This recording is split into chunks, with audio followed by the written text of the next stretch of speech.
जय हिंद दोस्तों। आज का जो टॉपिक है वो भारत का विदेश संबंध से संबंधित है कि भारत की विदेश नीति किस प्रकार से है। तो सबसे पहले भारत की विदेश नीति में हम लोग देखेंगे ऐतिहासिक संदर्भ में, ऐतिहासिक परिदृश्य में कि भारत का विदेश कैसा था जब भारत स्वतंत्र हुआ उस समय की बात। तो नेहरू जी जो हमारे थे, आपको पता है कि आंतरिक सरकार का भारत में गठन 1946 में हो गया था, आजादी से ठीक पहले। और 1946 से 1964 तक भारत के प्रधानमंत्री कौन थे? नेहरू जी। लेकिन एक और फैक्ट की बात है कि 1946 से 1964 के बीच भारत का विदेश मंत्री कौन था? यह भी हमारे प्रधानमंत्री नेहरू जी। ठीक है, 8 साल हुआ, 18 साल हो गया।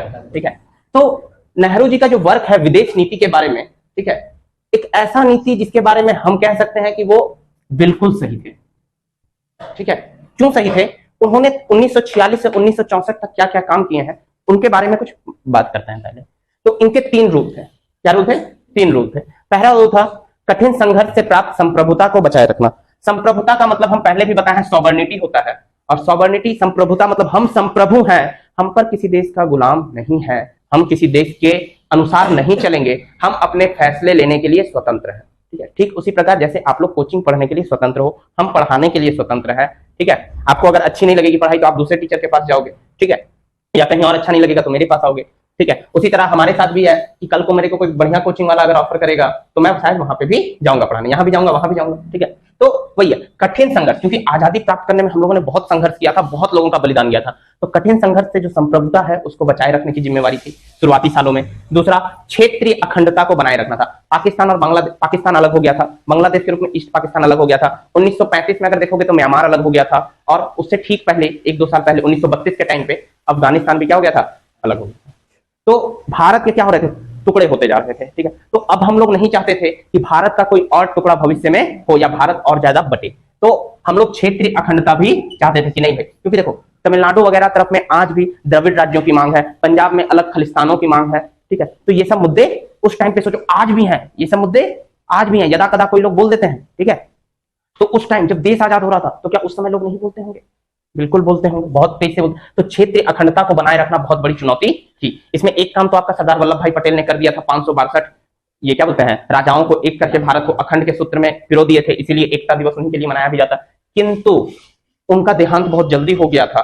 ठीक है, 1949 के लगभग में, 1951 जो भी था इसी टाइम पीरियड में, यानी कि चुनाव भी नहीं हुआ था, देश का प्रथम लोकसभा चुनाव भी नहीं हुआ था और उनका देहांत हो चुका था, क्योंकि काफी एजेड भी थे। तो अब पूरी जिम्मेवारी नेहरू जी पे आ गई थी, तेज रफ्तार से आर्थिक विकास करना, क्योंकि हमारा देश जो था वो क्या था, कुछ तो छोड़ के गए नहीं थे अंग्रेज। अंग्रेज जब ब्रिटेन ने भारत आया था, 31 दिसंबर 1600 को कंपनी का रजिस्ट्रेशन किया था ब्रिटेन में, और उसके बाद भारत आया, तब पता है दुनिया में उस समय ब्रिटेन की हिस्सेदारी थी मात्र 0.5%, यानी 1% से भी कम का सामान क्या बेचता था? ब्रिटेन वाला। कोई औकात नहीं दुनिया भर में। भारत आया, भारत के लोगों को देखा, भारत की कमजोरियों का फायदा उठा करके उसने भारत से ही सामान खरीद के पूरी दुनिया में बेचा। और दुनिया में सर्वप्रथम औद्योगिकरण कौन लाया? इंग्लैंड लाया। ये हमने आप लोगों को पिछले क्लासेस में पढ़ाया हुआ है कि भाई औद्योगिकरण सबसे पहले कहां जन्म हुआ? औद्योगिकरण का जन्म कहां हुआ है? इंग्लैंड में जन्म हुआ है। ठीक है, तो और जब यहां से भारत को गए तो सेम हाल भारत का करके गए। भारत की विश्व में जो सामान वामान बेचता था उस समय 16वीं शताब्दी में, 17वीं शताब्दी में भारत दुनिया का 50% से ज्यादा कपड़ा बेचता था, ज्यादा खाने का सामान बेचता था, मसाला में तो 80% से ज्यादा पूरा आधिपत्य हमारा था। लेकिन जब अंग्रेज गए तो कुछ भी नहीं छोड़े, सब में 1%, 2% इस तरह करके छोड़ के गए अंग्रेज। तो हम लोग को तेज रफ्तार से आर्थिक विकास भी करना था। अब इन्होंने तेज रफ्तार से आर्थिक विकास के संदर्भ में मैंने बताया था कि इन्होंने क्या कर दिया था ना, इन्होंने जैसे अभी मोदी जी क्या कर रहे हैं, मोदी जी क्या कर रहे हैं कि विदेशों से पैसा ले रहे हैं, एफडीआई के रूप में, फॉरेन इन्वेस्टमेंट प्रोग्राम है इनका। ठीक है, तो फॉरेन इन्वेस्टमेंट में क्या करते हैं कि विदेश की कोई भी कंपनी है, कोई भी आदमी है, वो भारत की कंपनी में पैसा लगा सकता है, भारत के शेयर वो खरीद सकता है और भारत की ग्रोथ रेट में अपना हिस्सा कर सकता है। इससे क्या होगा? इससे भारत में पूंजी आएगी, इससे भारत में क्या आएगी? पूंजी आएगी। आज के हिसाब से ये वाला कथन बिल्कुल सही है। ठीक है, लेकिन 1946 में, 1947 में जब देश आजाद हुआ, 1952 में देश में कुछ तो था नहीं। अगर उसी टाइम पे नेहरू जी विदेश से पैसा लेते तो क्या भारत की कंपनियां जन्म ले पाती? क्या टाटा, मुकेश अंबानी, अडानी बन पाता? नहीं बन पाता। क्यों भाई? क्योंकि विदेश वाले लोगों के पास पैसा था। मान लो अभी तुम अगर कोई कोचिंग चला रहे हो, ठीक है, या अभी तुम कोई फैक्ट्री खोलते हो, तुम्हारे पास पैसा नहीं है, लोन लेके तुमने किसी तरह 10 लाख का इन्वेस्टमेंट लेके किसी तरह की कंपनी खोली। अब विदेश में उधर से आया एलन मस्क, 10 लाख का 100 करोड़, तो कहने का मतलब है कि उनके पास पूंजी की कमी नहीं थी। कमी किसके पास हो गई थी? भारत की। भारत के लोगों के पास पैसा नहीं था। तो इन्होंने क्या किया, आर्थिक विकास करने के लिए सबसे पहले कहा कि हम जो जो बहुत जरूरी सामान है वही सामान ब्रिटेन से या दूसरी दुनिया से भारत आ सकती है, बाकी दुनिया से भारत में सामान को कट करो। ठीक है, भारत के लोग खुद सामान बनाएंगे। अब कैसे सामान, यानी कि उन्होंने रखे थे, जैसे नेहरू जी का फोटो देखोगे तो सिगरेट पीते थे, वो इटली का ब्रांड था। ठीक है, तो वो सिगरेट भारत में बन नहीं सकता है, तो वैसे सामान उन्होंने क्या किए थे, भारत में लाने की आजादी दी, छूट दी। टेक्निकल काम, ठीक है, बहुत सारी ऐसी चीजें जो भारत में उस समय, अब हवाई जहाज खरीदना, हवाई जहाज का पार्ट क्या भारत बना लेता? नहीं बना पाता, तो वो विदेशों से खरीदने की अनुमति रखी। किसने ये नियम बनाया? आपको पता होगा, भारत में एक समय तक खाली अम्बेसडर कार चलती थी। नेता हो, मुख्यमंत्री हो, भुकवा बत्ती जला देता था, लाल बत्ती, ठीक है, और वो बत्ती ही पूरा चलती रहती थी, अम्बेसडर का। उसके बाद फिर धीरे विकास हुआ, फिर पजेरो आई, और अभी तो थार से लेकर के एक से एक इंडियन गाड़ियां चलती हैं। ठीक है, तो उस टाइम पे तेज रफ्तार से आर्थिक विकास भी करना था, और इन्होंने किए भी बहुत सारे काम, बट सक्सेसफुल नहीं हो पाया। कुछ में सक्सेसफुल हुए, वो बात की बात है। हम लोग बात करें विदेश संबंध के बारे में, तो ये 3 काम इन्होंने क्या किया था, एकदम सोच के रखा था। इसके बाद भारत की नीति क्या रही थी? गुप्त निरपेक्ष नीति। गुप्त निरपेक्ष यानी कि नॉन अलाइंड मूवमेंट। यानी देखो, हमने बताया था कि जब भारत आजाद हुआ था तो वो कौन सा दौर था? वो दौर था शीत युद्ध का दौर था। शीत युद्ध के दौर में दुनिया की कितने जगह में बदली? समाज में 2 जगह में बदलाव हुआ।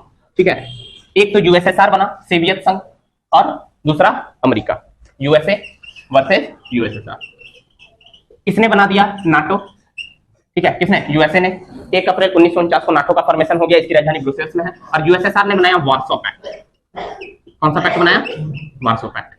मतलब इन दोनों में नियम क्या था कि अगर यूएसए पे कोई हमला करता है तो उसको बचाने यूएसए के बाकी सहायक देश आएंगे, जो जो नाटो में शामिल हुआ है। वार्सो पैक्ट में क्या है कि अगर यूएसएसआर पे हमला करेगा, या वार्सो पैक्ट में जो जो साइन किया उस देश पर कोई हमला करेगा, तो यूएसएसआर बचाने आएगा, या यूएसएसआर को बचाने सारे लोग आएंगे। ठीक है, हालांकि आज के टाइम पे वार्सो पैक्ट उतना मजबूत नहीं है जितना कि नाटो है, क्योंकि यूएसएसआर को ही तोड़ दिया गया था 1992-93 के टाइम पे। भारत की नीति गुप्त निरपेक्ष रही है शुरू से ही। नेहरू जी का कहना था, हम ना अमेरिका की ओर जाएंगे, हम ना ब्रिटेन, ये क्या यूएसएसआर की ओर जाएंगे, हम स्वतंत्र हैं, हम संप्रभु हैं, हम अपने फैसले अपने हित में लेकर लेंगे। ठीक है, अब देखो, इसीलिए हम लोग के संविधान में आर्टिकल 51 अंतरराष्ट्रीय शांति और सुरक्षा से संबंधित है।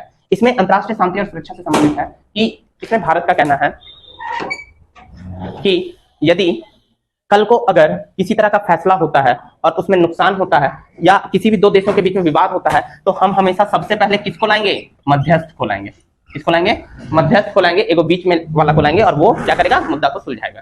भारत पाकिस्तान के बीच में हम लोग पहले नियम बना लिया कि तुम्हारे और मेरे बीच का मैटर होगा तो मध्यस्थ नहीं लाएंगे। ठीक है, हम लोग आपस में बात बैठ के सुलझाएंगे। अब देखो, भारत का गुप्त निरपेक्ष नीति कैसे पता चलती है, ये देखो, 1956 का टाइम पीरियड, मोदी जी प्रधानमंत्री, मिस्र में सुएज नहर पर ब्रिटेनवा कर दिया आक्रमण। कौन कर दिया?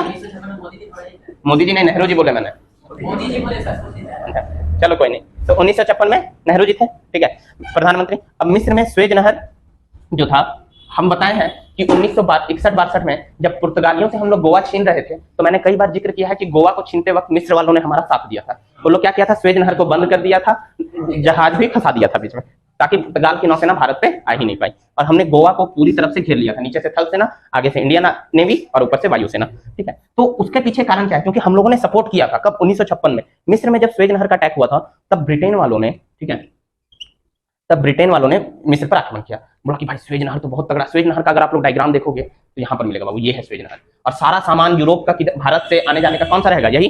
ठीक है, तो इस पर पावर कौन चाहता था? ब्रिटेन चाहता था बाबू। इस पर पावर कौन चाहता था? ब्रिटेन चाहता था। लेकिन किस्मत से भारत बोला कि भाई ब्रिटेनवा तो खचड़ा है, हम लोग का बात तो कभी मानेगा नहीं, और वहां का इलाका कौन है? मिस्र, वहां पर ज्यादा ही रहा, तो मिस्र का ही कब्जा होना चाहिए। तो अभी हम लोग कर देते हैं मिस्र को क्या? सपोर्ट। और 1956 के टाइम पे मिस्र को क्या कर दिया गया था? सपोर्ट किया था भारत ने। बढ़ चढ़ के ब्रिटेन का आलोचना किया।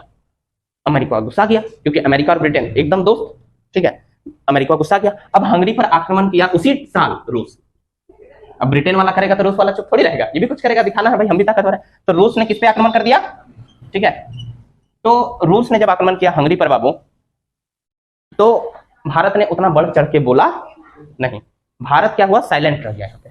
ठीक है, बोला हाँ ठीक है, गलत है, जैसे रशिया यूक्रेन के बीच में युद्ध होता है, भारत कैसा स्टेप लेता है उस टाइम पे 1956 में। बताओ, हमारे पास कुछ नहीं था, खाने को रोटी कपड़ा मकान ढंग से नहीं है, लेकिन हम लोग विदेश नीति कितना स्ट्रांग है, हमें जिसकी जरूरत होगी ज्यादा हम उसका साथ देंगे, सीधा कथन है। और आज जो भारत की विदेश नीति है उसमें साफ साफ क्या बोलते हैं, नेहरू जी का प्रभाव देखने को स्पष्ट मिलता है, क्योंकि भारत की नीति शुरू से ही यही रही थी। ठीक है, इसीलिए हम बोलते हैं कि कुछ काम अगर गलत हुआ था तो कुछ काम, कोई भी व्यक्ति परफेक्ट नहीं होता है। ठीक है, कुछ गलत करता है तो कुछ सही किया, तो यहां पर उसका सही मूव था। क्यों? क्योंकि 1950 में ही यूएसए के सपोर्ट में कौन आ गया था पता है? पाकिस्तान। पाकिस्तान वाला समझ गया कि भाई यूएसए वाला ज्यादा पावरफुल है, तो हम थोड़ा यूएसए का साथ दे देते हैं। भीमराव अंबेडकर यहां पर चाहते थे कि भारत जो है वो किसका साथ दे? अमेरिका के साथ अलाइन बनाए, क्योंकि अमेरिका लोकतांत्रिक देश है। अमेरिका कैसा देश है? लोकतांत्रिक देश है, इसलिए हम लोग यूएसए के साथ मिल जाते हैं। लेकिन नेहरू जी एकदम स्पष्ट थे कि हमको किसी के साथ नहीं मिलना, हम दुनिया में तीसरा ध्रुव उत्पन्न करेंगे गुटनेरे पे। उन्होंने 1946 में ही बाडोंग सम्मेलन किया था, ठीक है। गुटनिरपेक्ष का जन्म कहा जाता है कि यहीं से हुआ था, ठीक है। 1946 में, इसको भी छाप लेना, ठीक है। 1946 में, ठीक है, मतलब देश आजाद नहीं हुआ है, ठीक है, इसीलिए मैंने 1946 से 1964 लिखवाया था यहाँ पे। 1946 में ही बाडुंग सम्मेलन कर दिया, बाडुंग सम्मेलन। और ये बाडुंग है तुम्हारा कहां पर पता है? इंडोनेशिया में। और इंडोनेशिया गुलाम है किसका? फ्रांस का। फ्रांस नहीं, डच का, ठीक है, हॉलैंड वाले, नीदरलैंड वाले, ठीक है। तो इंडोनेशिया गुलाम है किसका? डच का। और उसी टाइम पे सम्मेलन कर लिया और वहां पर मीटिंग कर लिया और बोले कि तुमको आजाद कराना है, हम लोग तो आजाद होंगे, तुमको भी आजाद कराना, और हम लोग दुनिया में तीसरा ध्रुव बनाएंगे। अफ्रीकन वालों के साथ मीटिंग कर रहे हैं, एशिया अफ्रीका मीटिंग। यानी कि ये चाह रहे थे कि जो तीसरा धड़ा था, देखो मैप में देखोगे तो यूएसए ऊपर साइड और रसिया भी ऊपर साइड, ये लोग अमीर देशों की श्रेणी में आते हैं, ठीक है। और भारत जैसे देश गरीब श्रेणी में आते हैं, चाहे दक्षिण अमेरिका वाला हो गया, चाहे तुम्हारा अफ्रीका वाला हो गया, और चाहे तुम्हारा ऑस्ट्रेलिया को भी ऊपर रखा जाता है, ठीक है। और भारत ये सबको गरीब देशों में गिना जाता है। तो भारत बोला कि इन सब का नेतृत्व कौन करेगा? इन गरीबों के हक की बात कौन करेगा? भारत करेगा। लेकिन उस टाइम पे हमारे पास पैसा था नहीं। दुनिया में आगे बढ़ने के लिए कहीं ना कहीं पैसे की आर्थिक विकास तो आपके पास होना चाहिए, और वो चीज आज भारत के पास मौजूद है। और आज भारत के पास मौजूद है तो मोदी जी का देखो फैन फॉलोइंग, कहीं भी जाते हैं। अभी हम लोग सिर्फ अफ्रीकन देश है एक, ठीक है, नाइजीरिया, वहां पे 14 बिलियन पैसा इन्वेस्ट कर रहा है, 14 बिलियन, ठीक है, 14 बिलियन पैसा इन्वेस्ट कर रहे हैं। और 14 बिलियन जो पैसा है वो किस काम में जाएगा बाबू? तेल है वहां पे बहुत ज्यादा, और उस तेल को सबसे ज्यादा कौन निकालता था पता है? फ्रांस, ठीक है। अफ्रीका के आधे से ज्यादा देशों पे फ्रांस का कब्जा है आज भी इनडायरेक्टली, ठीक है। तो नाइजीरिया वालों को बोला कि देखो तुम्हारे लिए हम स्कूल खोल देंगे, हॉस्पिटल बना देंगे, बढ़िया बढ़िया फैसिलिटी ला देंगे, बस तेलवा निकाल के हमको बेच देना, ठीक है। और जितना तेल तुमको दुनिया में मिलता है उससे ज्यादा पैसा हम देंगे तुमको, तेल का भी पैसा देंगे, स्कूल हम अपना पैसा से खोलेंगे, हॉस्पिटल भी अपना पैसा से खोलेंगे, तुमको 1 रुपया नहीं देना है, और तुम जो तेल बेचेगा उसका भी हम पैसा देंगे।